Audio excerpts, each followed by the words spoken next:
आतंकी मुठभेड़ में शहीद हुए हवलदार सतपाल सिंह की अंतिम यात्रा में उमड़ा जन सैलाब। मौजूद हर शख्स की आंखें हुई नम। झुंझुनू जिले के भुआना तहसील के लाडले हवलदार सतपाल सिंह की अंतिम यात्रा में आज जन सैलाब उमड़ पड़ा। गमगीन माहौल में आज उनको अंतिम विदाई दी गई। शहीद हवलदार सतपाल सिंह की पार्थिव देह बीती रात करीब 12:30 बजे दिल्ली से भुआना पहुंची, जहां सुबह उनकी पार्थिव देह को तिरंगा यात्रा के जरिए 15 किलोमीटर तक उनके पैतृक गांव जैतपुर लाया गया। इस दौरान जगह जगह स्कूली बच्चों व ग्रामीणों ने पुष्प वर्षा कर अंतिम विदाई दी। जैसे ही शहीद हवलदार सतपाल सिंह की पार्थिव देह उनके घर पहुंची तो घर में कोहराम मच गया। लेकिन सैनिकों के गांव के नाम से जाने वाले जैतपुर गांव की महिलाओं ने बड़े ही साहस दिखाते हुए अपने आप को संभाला और लोगों को भी शहीदों के गुणगान करने के लिए प्रेरित किया।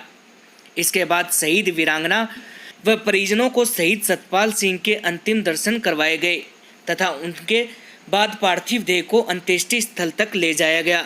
इस दौरान सैनिक कल्याण मंत्री राजेंद्र सिंह हुड्डा, सूरजगढ़ विधायक सुभाष पूनिया, जिला कलेक्टर लक्ष्मण सिंह कुडी, एसपी मर्दुल कछावा व सेना के अधिकारियों ने पुष्प चक्र अर्पित कर श्रद्धांजलि अर्पित की। इस दौरान सेना की 22वीं गार्ड रेजिमेंट राज रीफ की जयपुर की टुकड़ी व राजस्थान पुलिस की टीम ने गार्ड ऑफ ऑनर दिया। शहीद हवलदार सतपाल सिंह को अंतिम विदाई देते समय परिवार पूर्ण रूप से सदमे में नजर आया, लेकिन ग्लेशियर में तैनात शहीद हवलदार सतपाल के बड़े भाई ने साहस दिखाते हुए परिवार को सांत्वना दी और उनका ढांढस बंधवाया। उन्होंने परिवार के लोगों को सांत्वना देते हुए कहा कि सेना में जाने का मतलब मातृभूमि की रक्षा करना होता है और अपने प्राणों की आहुति देकर देश के लिए बलिदान होना हमारे परिवार के लिए गर्व की बात है। हमारे बीच से हमारा छोटा भाई चला गया, इस बात का दुख तो बहुत है, लेकिन वह अपने प्राणों का बलिदान देकर जिले व गांव का नाम रोशन कर गया। आज हमें उनकी शहादत पर बड़ा ही गर्व महसूस हो रहा है। शहीद हवलदार सतपाल सिंह 11 दिन तक जम्मू और उधमपुर के अस्पताल में जिंदगी और मौत के बीच जंग लड़ते रहे, जहां उनके सिर व गले का ऑपरेशन हुआ। सोमवार सुबह जब थाने में शहीद का बेटा व बेटी परिजनों के साथ पहुंचे तो वह अपने ताऊ राजेश को देखकर अपने आंसू नहीं रोक पाए और उनसे लिपट कर रोने लगे। लेकिन ताऊ राजेश ने बड़ी ही विनम्रता से हिम्मत दिखाते हुए उनको गले से लगाया। इस दौरान बड़ा भाई राजेश भी अपने भाई की शहादत पर अपने आप को रोक नहीं पाया और वह भी उनसे लिपटने लगा। इस दौरान मौके पर मौजूद ग्रामीणों ने उनका ढांढस बंधाया। शहीद हवलदार सतपाल सिंह की पार्थिव देह के साथ आए गांव के ही मुकेश कुमार ने 10 अगस्त की रात्रि को हुए आतंकी हमले की पूरी जानकारी मीडिया से साझा की। उन्होंने बताया कि 10 अगस्त की रात्रि को आतंकी उरी हमले को दोहराने की साजिश से राजौरी के परगल सेक्टर में आए थे। इस दौरान उन्होंने जब सेना के जवानों पर हमला किया तो भारतीय सेना ने भी मुंहतोड़ जवाब देते हुए ऑपरेशन का संचालन किया। इस दौरान हवलदार सतपाल सिंह नियर टारगेट होने के कारण उनके सिर में गोली लग गई थी, लेकिन उन्होंने घायल होते हुए भी अपने साथियों को बचाने का पूरा प्रयास किया।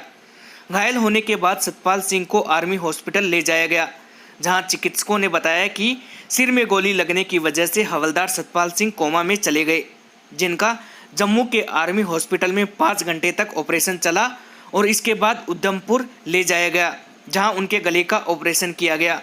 लाख कोशिशों के बावजूद भी चिकित्सक सतपाल सिंह को बचा नहीं पाए। आज गमगीन माहौल में शहीद सतपाल सिंह को हजारों की संख्या में लोगों ने नम आंखों से श्रद्धांजलि देते हुए अंतिम विदाई दी। करता हूँ जैसा कि आज सतपाल सिंह ने अपने जीवन की सबसे बड़ी कुर्बानी शहादत दी है देश रक्षा के लिए, इसका हमें गर्व है। और ये गांव सैनिक और शहीदों के नाम से जाना जाता है। इसके सतपाल सिंह के परिवार में भी जो है सारे ही परिवार जो है सेना में इन्होंने सेवाएं दी है और ऐसे जज्बे वाले गांव को और इस जिले को मैं नमन करता हूँ, प्रणाम करता हूँ। क्योंकि इस घड़ी में जैसा कि अभी देखा हमने हृदय विदारक कुर्बानी है ये छोटे छोटे बच्चे हैं, वीरांगना है, माँ है। संकट की इस घड़ी में राज्य सरकार इस शहीद परिवार के साथ है। जो भी संबल और सहायता राज्य सरकार की तरफ से मुहैया इस परिवार को कराई जाएगी। और मैं पुनः इस शहीद भूमि को और इस परिवार को नमन करता हूँ। निश्चित तौर पर सर्वप्रथम शहीद हवलदार सतपाल जी को राजस्थान पुलिस की तरफ से सैल्यूट मैं करता हूँ। इनकी जो शहादत है निश्चित तौर पर ही आने वाले समय में जो देश के, प्रदेश के, क्षेत्र के, जिले के युवा हैं उनके लिए एक मिसाल बनेगी। उनको प्रेरणा देने के लिए इनकी जो कहानी होगी वो सदैव अमर रहेगी। और निश्चित तौर पर जैसा कि आपने कहा कि झुंझुनू वीर दरा है, वीर भूमि है। और जो शहादत पिछले कुछ ही समय में 2 हमारे जवानों की शहादत यहाँ से हुई।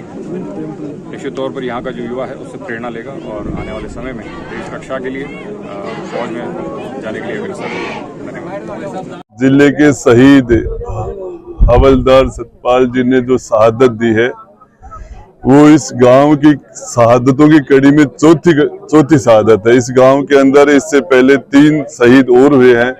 इस पंचायत के अंदर 7 शहीद है इस पंचायत में। और मैं तो सबसे पहले उस शहीद वीरांगना को परमपिता परमेश्वर से अरदास करता हूं कि उसको इस दुख की घड़ी के अंदर वो सबल दे कि वो इस दुख को बर्दाश्त कर सके। उस बहन का सुहाग उजड़ा, एक बुढ़ी माँ का कोख उजड़ी, छोटे छोटे बच्चे हैं, वो बच्चों पर अपने पिता का साया नहीं रहा। और ये जो हकीकत में ऐसी क्षति है जिसकी कोई पूर्ति नहीं की जा सकती, फिर भी हमें इस चीज का नाज है, हमें प्राउड है कि हमारा जिला, हमारी शेखावाटी हिंदुस्तान के अंदर, ये हमारा गांव हिंदुस्तान के अंदर शहीदों की कड़ी के अंदर सबसे अग्रणी पंक्ति के अंदर है। और इस शहीद सतपाल सिंह, हवलदार सतपाल सिंह के पिता 7 भाई है। अब मुझे ये जानकारी मिली कि 7 के 7 का सेना से संबंध रहा है, वो सैनिक रहे हैं। इस पूरी परिवार के अंदर लगभग 23 लोग सैनिक हैं, तो ये सैनिक परिवार है।